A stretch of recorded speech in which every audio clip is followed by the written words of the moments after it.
Village Witch by Cassandra Latham-Jones. The first woman in the UK to register a profession as a village witch. Hello everybody and welcome back to Fomorian Tempest. Today's video is going to focus on the village witch, Life as a Village Wisewoman in the Wilds of West Cornwall by Cassandra Latham-Jones. This book is an absolute gem. Cassandra was the first woman to register her profession as a village witch. Now this book is currently published by, you can't really see, by Mandrake. It was originally published through Try Books. There is a slightly different cover on the latest edition through Mandrake to the one you see in front of you. This was the new edition that came out under Mandrake. So, the book, it sets its tone initially by taking and presenting to the reader a traditional folk song based on the confessions of Isabel Gowdy.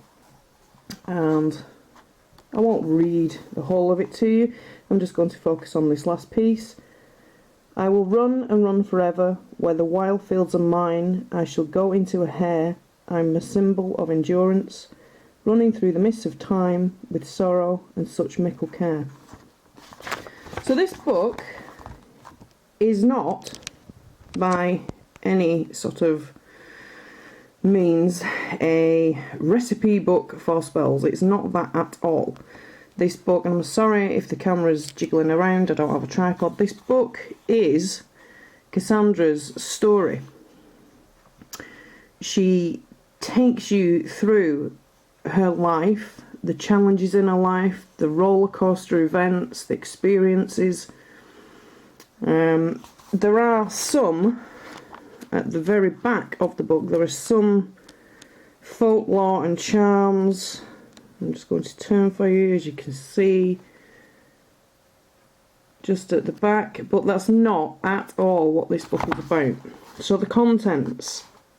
The contents opens with Walking on the Wild Side, which, she states, wise women lead challenging lives. I call it Walking on the Wild Side. So her introduction from the get-go is very to the point. In chapter 1 she talks about her early days, adoption, her experiences within childhood. She talks about the ups and downs of marriage and breakdowns of marriage within her life. And you can't help but read these chapters without empathizing throughout these roller coaster moments. She will take you on a journey. Chapter 2, Coming Out of the Broom Closet. So she talks about the circumstances that brought about bringing her into the public eye, and the eye of the media working with them or not, because Cassandra is very involved within her community as a village witch. It is her profession. So there's some really interesting experiences that she talks about in those chapters. Chapter 3 is entitled Works Like a Charm, and she discusses her approach to her work and recognising the different energies in everything, seeing chaos as sacred.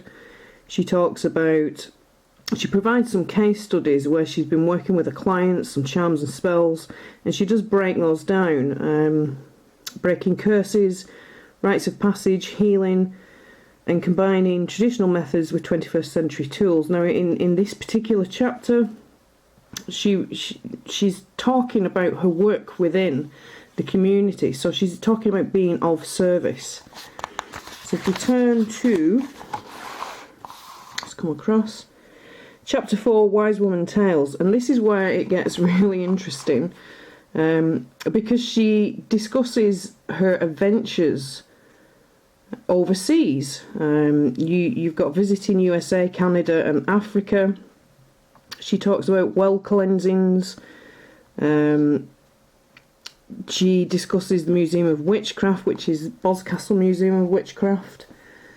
And chapter 5, Taboos and Heresies, which is a return to conversations, experiences within Cornwall, and she provides the charge of the Dark Goddess. She talks about taboos and what they represent. Times change, but the subversive element remains in witchcraft.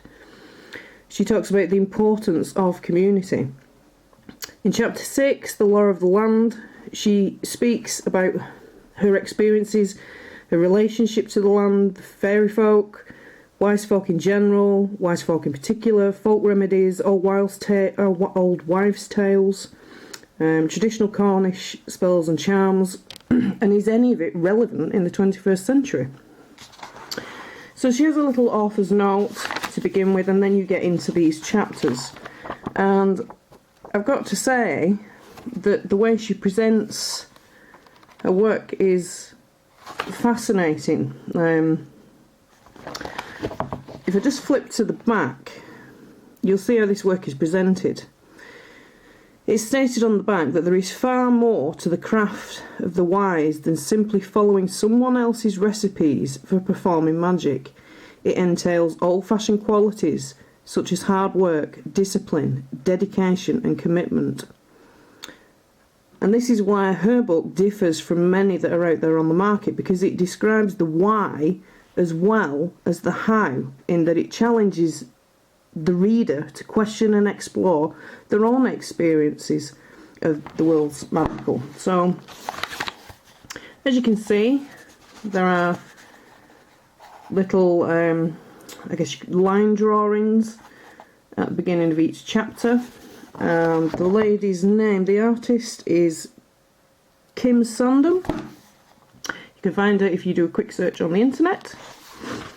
And she goes into, she presents a passage from a book by Demetra George, Mysteries of the Dark Moon, and it's discussing Persephone's children, and it's in relation to her early childhood experiences, which is absolutely, it's fascinating, it is very emotive at the same time, it connects the reader on so many different levels. Moving forward, I'm just trying to find where I'm at. Where am I at? The chapter that talks about works like a charm, and she states, she's discussing the village Wisewoman, and she's saying that she probably would have been there at the births and deaths. Much of the village Wisewoman's work sprang from observing her community closely. So that again gives you an insight into how Cassandra works and the experiences that she discusses in the book. And she goes a bit further into saying, and this is where her language is very humorous. There's a lot of humour in the book, as well as sort of the ups and downs and flaws of her experiences that she's had in life. But her humour and the way that she communicates with the reader is very boots on the ground. And she says that the witch is no better or worse than any other professional individual. You get egotistical prats in all walks of life, but we seem to have more than our fair share of them nowadays within the witchcraft movement. Don't let's add to them. She is very boots on the ground.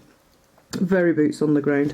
So we also have some images. They are black and white images, and each one is, there's a little descriptive, as you can see. So there's some black and whites in there, and I basically challenge the reader to find something they don't like about this book, because to read about somebody else's journey into witchcraft,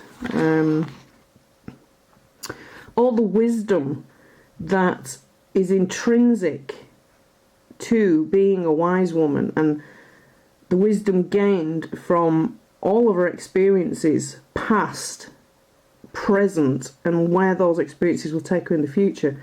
This is something that will connect with anybody who's practicing, especially if you're looking to take your practice out into the community and to be of service, which is basically the job of the village witch. So I hope you've liked this short review. Let me know what you think if you decide to purchase it. It is a gem of a read. It really is a gem of a read.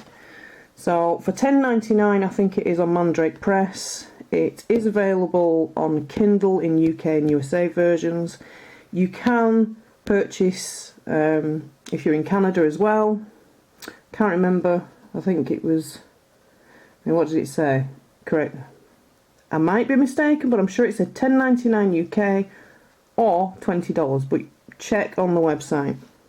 In any case, it is money well spent. Very well spent. So, from me to you, bye for now. I hope you have an absolutely magical, wonderful day or evening wherever you are.